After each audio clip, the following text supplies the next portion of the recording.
Hello viewers, welcome to my YouTube channel. তো আমার YouTube চ্যানেলে সবাইকে স্বাগত জানাচ্ছি।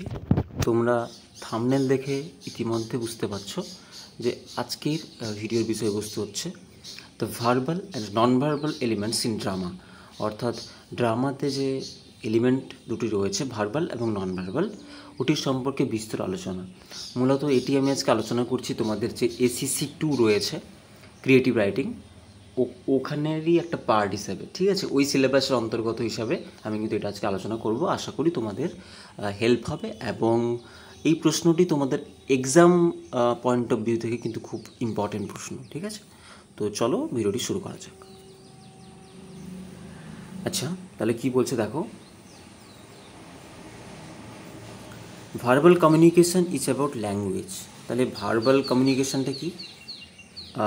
Language is all about language, মানে ভাষা, বোথ রিটিন অ্যান্ড স্পোকেন। তাহলে ভার্বাল কমিউনিকেশনটা বোথ রিটিন ফর্মে হয়, স্পোকেন ফর্মে হয়। In general verbal communication refers to our use of words. তাহলে ভার্বাল কমিউনিকেশন কীটাকে রেফার্স করছে? সেই বিষয়টাকে যেটা আমরা কথাবার্তার মাধ্যমে ব্যবহার করি। হোয়াইল যখন কিনা non verbal communication refers to communication that occurs through means other than ওয়ার্ডস। তাহলে ভার্বাল কমিউনিকেশন ওয়ার্ডকে ফলো করছে। কাকে ফলো করছে? ওয়ার্ডকে। দেখো, ভার্বাল কমিউনিকেশন ওয়ার্ডকে ফলো করছে, আর একদিকে নন ভার্বাল কমিউনিকেশন কী করছে? সেই কমিউনিকেশন যে কিনা ওয়ার্ড নয়, ওয়ার্ড দিয়ে, কথাবার্তা দিয়ে তুমি প্রকাশ করতে পারবে না, সেটা কিনা বডি ল্যাঙ্গুয়েজ থাকবে, গেস্টার থাকবে, সাইলেন্স থাকবে। তুমি একটা ইঙ্গিতের মাধ্যমে ধরো সাপোজ তুমি একটা নাটক করছো, একটা প্লে করছো মঞ্চে। সাপোজ তুমি দেখাচ্ছ, একটা ইঙ্গিত করে দেখাচ্ছ, ডান দিকে আঙ্গুল দিয়ে দেখাচ্ছ যে, তাহলে ওটা কী করছো? ইঙ্গিত করছো, মানে ওটা তাহলে কি নন ভার্বাল এলিমেন্ট। তাহলে ওটা তাহলে নন ভার্বাল এলিমেন্ট। তাহলে ভার্বাল কোনটা? ভার্বাল হচ্ছে তুমি কথা বলছো, একটা স্পিচ দিচ্ছ, তাহলে সেটা হচ্ছে ভার্বাল। ক্লিয়ার? দেখো, the verbal elements in drama includes, তাহলে ভার্বাল এলিমেন্ট কোনগুলো পড়ছে দেখো। ডায়লগ তুমি যে বলছো সেটা ভার্বাল, স্পিচ দিয়ে দিচ্ছ সেটা ভার্বাল, সলিলোকি তোমরা জানো, সলিলোকি যেটা হয় সেটা হচ্ছে ভার্বাল, হ্যাঁ, অ্যাসাইডস, মনোলগ, হ্যাঁ, তো এইগুলো সবই হচ্ছে কিন্তু ভার্বাল এলিমেন্ট। ক্লিয়ার? আচ্ছা, নেক্সট হচ্ছে নন ভার্বাল এলিমেন্ট। তাহলে নন ভার্বাল এলিমেন্টস কোনগুলো? দেখো, নন ভার্বাল এলিমেন্টস হচ্ছে বডি ল্যাঙ্গুয়েজ, ফেসিয়াল এক্সপ্রেশন, তুমি একটা এক্সপ্রেশন দিচ্ছ, ওটা হচ্ছে নন ভার্বাল, হ্যাঁ, গেস্টার করছো, ক্রাইং, কাঁদছো, এটা নন ভার্বাল, শোয়িং অ্যাফেকশন, লাভ, এগুলো সবই হচ্ছে কিন্তু তোমাদের নন ভার্বাল এলিমেন্ট। প্রশ্ন কিন্তু যদি বলে রাইট এ শর্ট নোট, তাহলে কিন্তু এইভাবে তোমাদের ব্যাখ্যা করে লিখতে হবে। আর যদি দুটো দিয়ে দেয় যে রাইট টু ভার্বাল এলিমেন্টস, তাহলে তোমাকে লিখতে হবে one dialogue, two speech. Clear? যদি বলে দুটো নন ভার্বাল, তাহলে কিন্তু শর্ট নোটস লিখতে হবে না, এই দুটো পয়েন্ট লিখতে হবে, ফেসিয়াল এক্সপ্রেশন, গেস্টার। ক্লিয়ার? চলো নেক্সট স্লাইডে যাই। কী বলছে next? Dialogue, the verbal exchange between character in a play typically has three major functions. বলছে ডায়লগ, দ্য ভার্বাল এক্সচেঞ্জ, এই যে ভার্বাল এক্সচেঞ্জটা হচ্ছে বিটুইন ক্যারেক্টার, চরিত্রের মধ্য দিয়ে, ইন আ প্লে, একটা নাটকে, typically has three major function, তিনটে ফাংশন থাকে। কী কী? To advance the plot, to establish setting and to reveal characters thoughts. তাহলে response and emotional states it's most important and consistent function. তাহলে এই যে ফাংশনটা, এই যে ভার্বাল ফাংশনটা, এটা কিন্তু কী হিসেবে কাজ করছে? এটা একটা প্লের এই মেজর ফাংশনে কাজ করে। কি প্লটের অ্যাডভান্সমেন্ট হিসেবে কাজ করে, একটা সেটিংকে এস্টাবলিশ করে, এবং যে ক্যারেক্টারকে তার যে চিন্তাভাবনা, সে কীরকম চিন্তাভাবনা করছে, তো তার সেই জিনিসটা কিন্তু রিভিল করে। ওকে, নেক্সট দেখো, body language and body movements build and enhance characterization and storytelling through expression of emotion, ideas and physically. The intonation of voice is as important as word choice. বলছি যেমন একটা যে ভয়েসের ইন্টোনেশনটা ইম্পর্টেন্ট, তেমনিভাবে word choice, তুমি কোন কথা বলছো, কোন শব্দ প্রয়োগ করছো, সেটা কিন্তু important. Facial expression can enhance both verbal and non verbal. Facial যে এক্সপ্রেশন কেউ করছে ড্রামাতে, সেটা কিন্তু বোথ ভার্বালেও ফেলা হয়, নন ভার্বালেও ইউজ করা হয়, সেটাকে নিয়ে কোনো ব্যাপার নেই।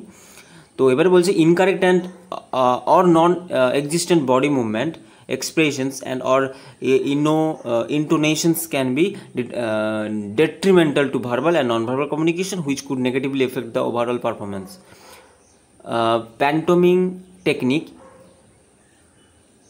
টেকনিকটা কি প্যান্টোমিং, তাহলে কি বলছে, including but not limited to exaggerated body movement, setting the scene, being consistent with body language and movement. তাহলে বলছে এই প্যান্টোমিং টেকনিক বলে একটা ব্যাপার আছে, সেখানে কি বলা হচ্ছে যে কেউ গেস্টার করছে, দেখো কেউ বডি ল্যাঙ্গুয়েজ দিচ্ছে, গেস্টার করছে, ইঙ্গিত দিচ্ছে, সলিলোকি হচ্ছে, ধরো এইগুলো যাতে মানে ওভার হাইপড হয়ে যায় না, মানে না হয়ে যায়, মানে একটা মানে একটা লিমিট থাকবে, সামহাও কোথাও একটা লিমিট থাকবে, মানে কেউ অত্যধিক একদম বডি ল্যাঙ্গুয়েজ দেখাচ্ছে, সেটা কেমন একটা লাগে না, সেটা সেই লাইনটা ক্রস করে যায়, যার ফলে কিন্তু ওভারঅল পারফরমেন্সটা খারাপ হয়। তো সেদিকে নজর রাখতে হবে। The importance of spacing, blocking and body movement in a performance, the implications of body language and body movement with regards to personal or characters feelings, emotion, ideas। মানে একটা কথা বলার সাথে তোমার মানে ভার্বাল আর নন ভার্বাল এলিমেন্টস আলাদা হলেও দুটো কিন্তু সমার্থক। কিভাবে না, একটা ইঙ্গিতের সাথে তোমার বডি ল্যাঙ্গুয়েজ, একটা স্পিচের সাথে তোমার যে মুখের ফেসিয়াল এক্সপ্রেশন, এই যে দেখো একটা ভার্বাল এলিমেন্ট তার সাথে একটা নন ভার্বাল এলিমেন্ট সমার্থক হবে, মানে পরিপূর্ণ হবে একে অপরের। কারণ তোমার ফেসিয়াল এক্সপ্রেশন ঠিক নেই, তুমি স্পিচ দিচ্ছ আলাদা রকমের, তুমি একটা স্পিচ দিচ্ছ দুঃখের, তোমার ফেসিয়াল এক্সপ্রেশনে আনন্দ, ঠিক আছে, হাসি, তো এটা হবে না, তাই না? তো ব্যাপারটা বোঝা যাচ্ছে আশা করি। তো দুটোকে সমান হতে হবে। ভোকাল টার্মিনোলজিস, ঠিক আছে, আর অলসো ইম্পর্টেন্ট ফ্যাক্টরস। তাহলে এই নন ভার্বাল এলিমেন্টে যে ভোকাল টার্মিনোলজি, তার মধ্যে কী পড়ছে? Rate, tone, inflection, projection, clarity, enunciation, diction and dialect, এগুলো সব খুব ইম্পর্টেন্ট ফ্যাক্টর কাজ করে। কোথায় কাজ করে?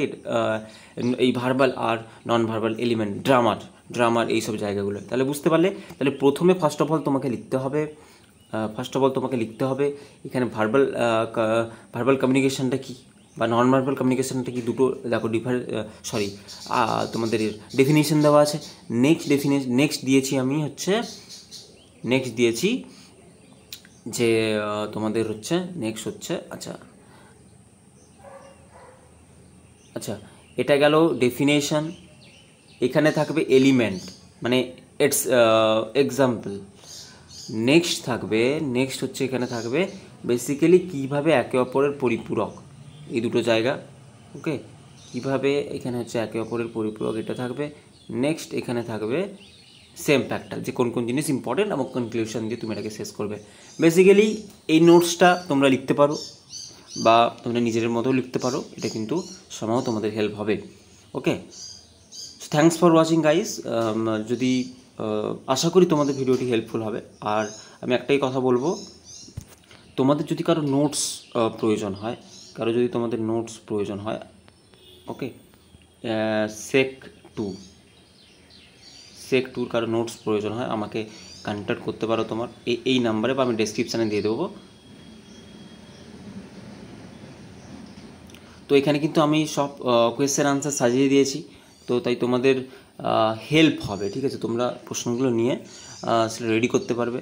এইদের তোমরা নিজেরা প্রশ্নের উত্তর বানাতে পারো, কিংবা আমার প্রশ্নের উত্তর তৈরি করে দেওয়া আছে, তোমরা সেগুলো পড়তে পারো। ওকে, তো একটাই কথা বলবো, আমার আলাদা প্লেলিস্ট করা আছে, তোমরা ওটা দেখো, ঠিক আছে? আলাদা প্লেলিস্ট করা আছে, তোমরা ওটা দেখতে পারো ভিডিওগুলো, আর আমার কাছ থেকে নোটস নিতে পারো। Okay, so that's all for today. আশা করি তোমাদের ভিডিওটি হেল্পফুল হবে। আর যদি কোনো কোয়েরিজ থাকে কমেন্ট করে জানিও। দেখা হচ্ছে নেক্সট ভিডিওতে। টিল দেন সবাই খুব ভালো থেকো। Good bye and tata.